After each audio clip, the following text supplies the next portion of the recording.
iron ore is the backbone of Australia's northwest, and the town of Port Hedland is famous for the huge ore ships that carry it overseas from the local harbour. Our friend Kevin Jones is the local long arm of the law, and on this, the coldest day the locals could remember for some time, he was taking us to the famous channel markers that guide the ships into port from all over the world. Now, with these sort of pylon structures, Kev, do we get many sharks? Because I've found everywhere I've been up north at the moment, everything seems to have teeth. Yeah, you get some good sharks here. You get quite a few black tip reef sharks, and the odd bronze whaler. Yep. Even in the creeks here, you'll find the black tips are very prolific. Once you do start getting onto some fish, you'll definitely get some of them coming around. And will they take a jig, like what we're doing now, or mainly muleys or something like that? Mainly muleys or liveys, but I mean, when they're feeding, they'll take anything. Okay. But they are very well fed up there. Oh, They've got quite that's a bit good. to choose from. That's good. Don't worry if you fall in. I'm not swimming. Oh, that's unbelievable. It's like an aquarium down there. I've never seen anything like that. Ian, have a look at this. Alrighty-o, there's a guppy and angelfish. With so many fish on the sounder, there was no waiting to get stuck into the fishing, and during the tide change you won't even get your lure to the bottom.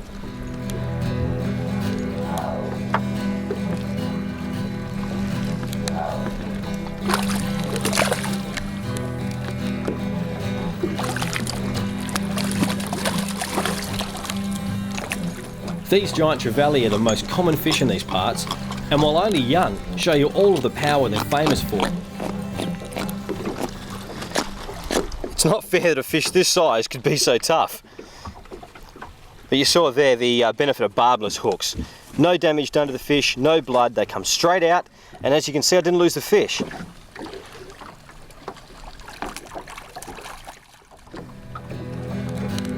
There was hardly a moment that both of us weren't hooked up on some sort of Trevally, and you needed a biology book to work out what you caught half the time.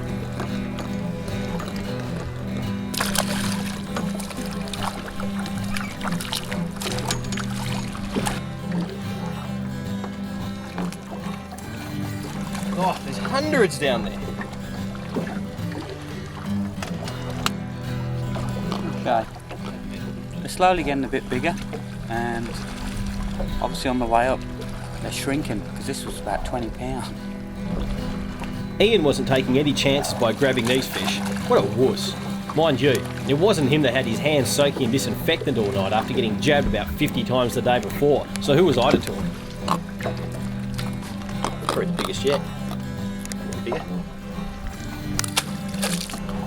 Giant Trevally like these grow to huge sizes and are grey and silver when fully grown.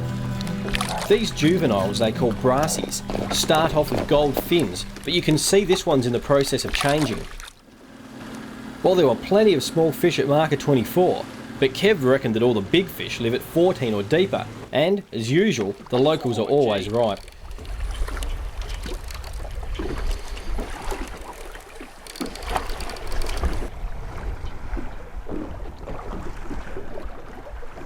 See colour yet, Steve? Colour? Only green, mate. Only water.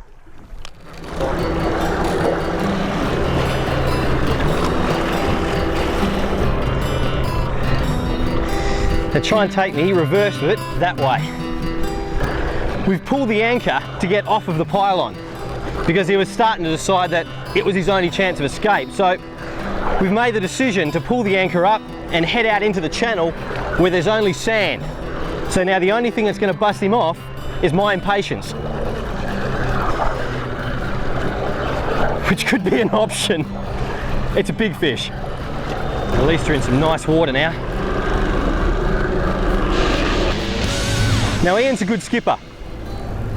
He's watching my line in the water and the direction the fish is travelling, and setting the boat up so I can get as much angle on the fish as possible.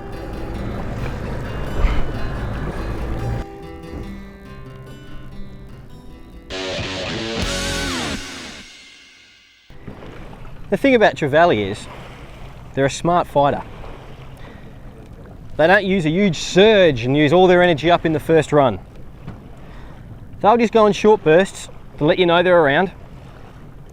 And then it's time to hang on and try and outthink them. Not thinking too good at the moment, but I think we're getting there.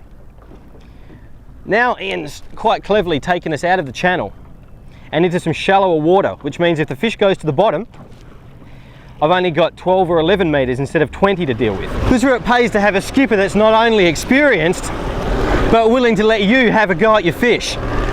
If you're out with your mates and one of them hooks into a great fish, do the right thing by them. Don't just say, oh well, it's your problem, mate. Be prepared to get behind the wheel and help them out, because it's not just your fish, it's everybody's fish. And it makes everybody feel great when there's a great fish on board. Well, us anglers are a superstitious lot, and we all know you should never pick up the net until you see the fish. Little did I know that Kev was sneaking up on me with a voodoo curse in hand. Oh no! Go on. The hook's pulled. Look at that. He's just mocking me with that thing. Snap. No. You got some? I think so. Not sure. What on earth is that? Oh, here we go. Weird fish alert again. If they're down there, mate, you'll catch them. What's that? I have no idea this time. You've got me. And it's got teeth. You've got Okay. But that's it, you've done one in every place we've been to so far, mate. You managed to find the most stupid looking fish and catch it on a lure the size of it. Look at that. Yellowfin tuna are one of the world's great sport fish. Most northern areas of WA have at least a small population of yellowfin. The average fish in our north may only be 10 kilos, but surprisingly, fish in the 30 to 50 kilo range are more common in Perth than smaller ones.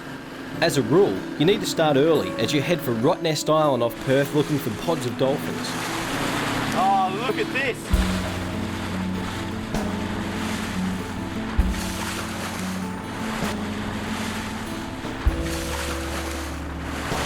This is what fishing's all about. Sharing the ocean with some of the most magnificent creatures on the earth. Have a look at these dolphins. They just come up and started playing with our boat.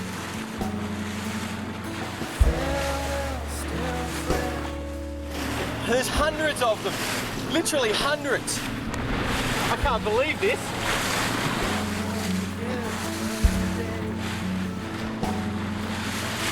This is absolute heaven out here. The sky's blue, the wind's calm.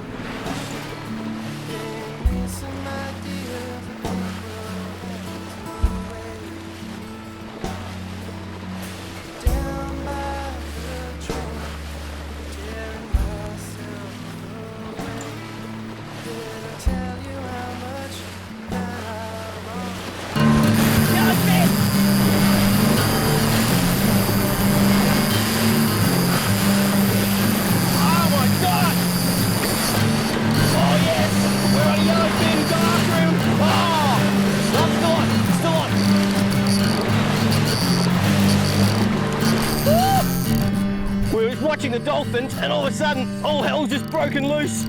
This could be a yellowfin, I think. Whoa!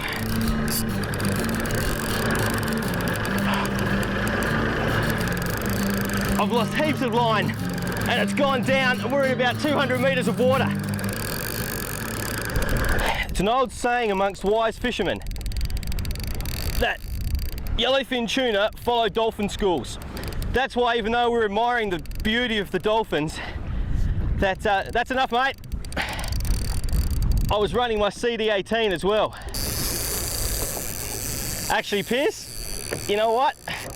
I might break tradition here and go with the rod bucket. Oh, it's coming back up at me. Yeah, that's fine. This is coming up, coming up, coming up, coming up, coming up.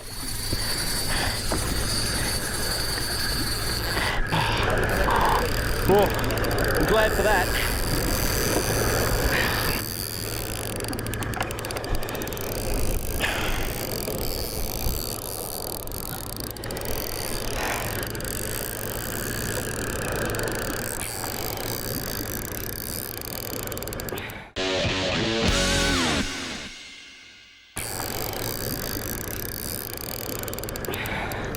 Piers was just commenting to me not more than 5 seconds before this happened.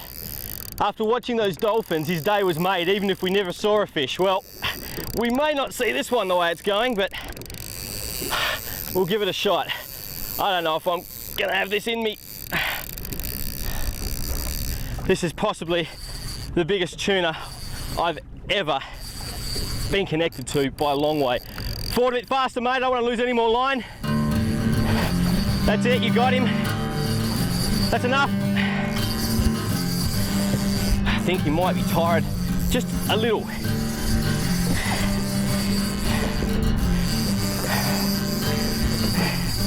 Oh, yep, here we go, winning some line back. Go, go, come up, swimming up. It's head shaking a lot. I just don't know if it's a tuna. It's not circling, it's just, oh, it's huge, whatever it is.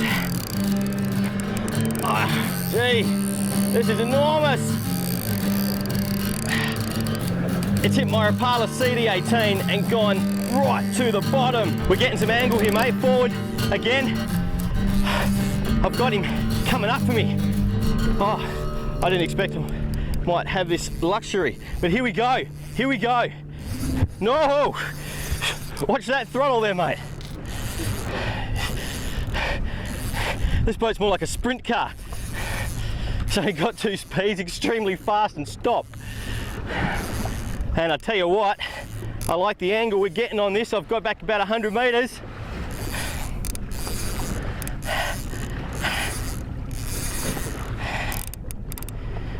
Okay, we want to go forward gently. Do you see the curve of my line going around there? Got him, he's on the surface. Woo! I have a horrible feeling the reason it's thumping away is that he's tail wrapped.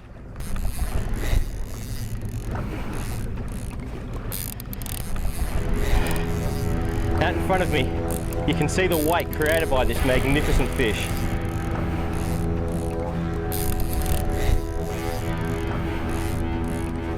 I'm pretty sure we are tail wrapped. Oh, look at that!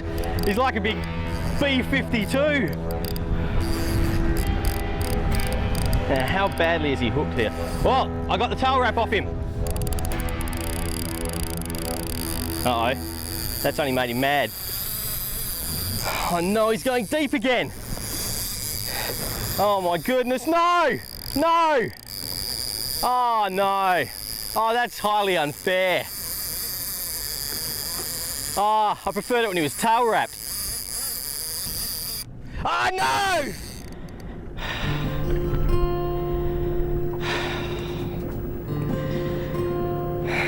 Tail wrap did me.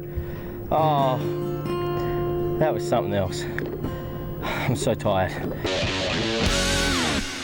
Oh, I have no idea what this is. Whatever it is absolutely poleaxed the garfish. We missed the last one because I literally put the rod in the holder and 3 seconds later it screamed off. Well, we thought we put another guardie back down and funnily enough it's done exactly the same thing. Come back!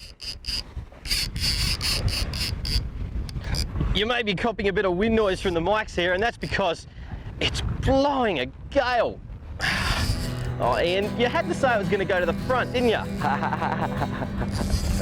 I've got the gap, and I said it was going to go to the front, and now it is. And this is going to be a nightmare. I knew it was going to go to the front. Oh, not again! I'm just the shepherd. I am the shepherd. Well, Steve, you got a shark there, mate. Oh, no, it's a shark! Oh, no. Not a shark, though. Oh, all that effort, and it's a shark, and he's taken my favourite. Yeah, I'm just He's going to taken try my to lip hook. favourite sailfish rig. Hang on a sec. Oh, no, missed him. I just want to lip hook the shark. So, I don't want to hurt. Now, I'm backing my drag off while Ian's doing that, in case it charges. I don't want to hurt him too much.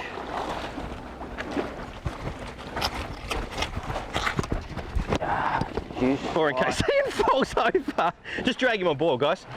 He'll be right. Hey, be careful. Yep.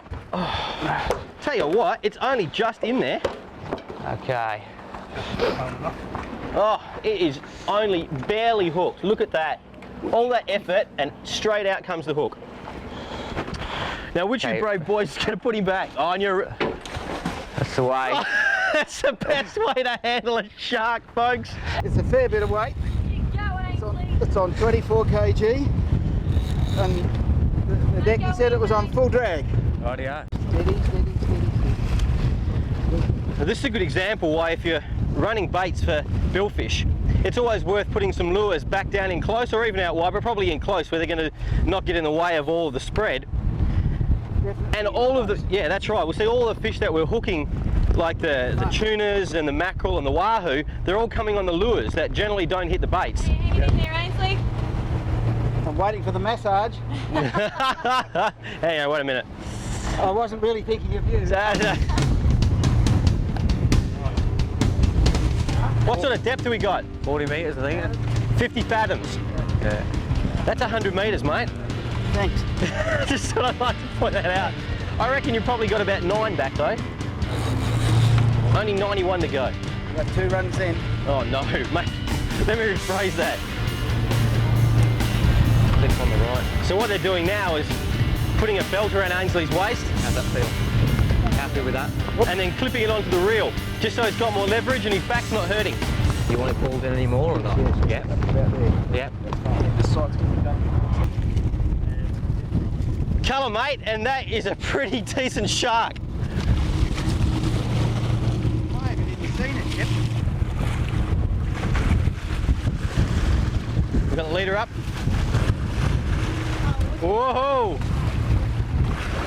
Look at that.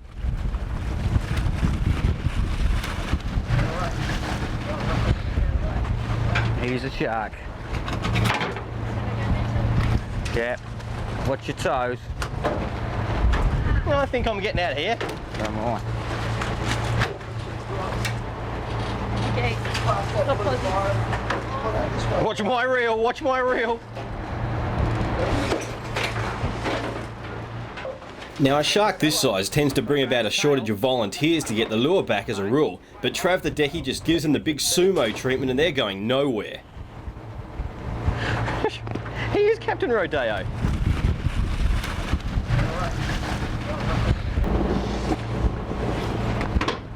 Out. Don't worry about the blood. These sharks are really tough, and a few hours later, he's not even going to remember what happened. Woo! Hey! Don't do that again. Yes, sir. Okay. Yes, sir.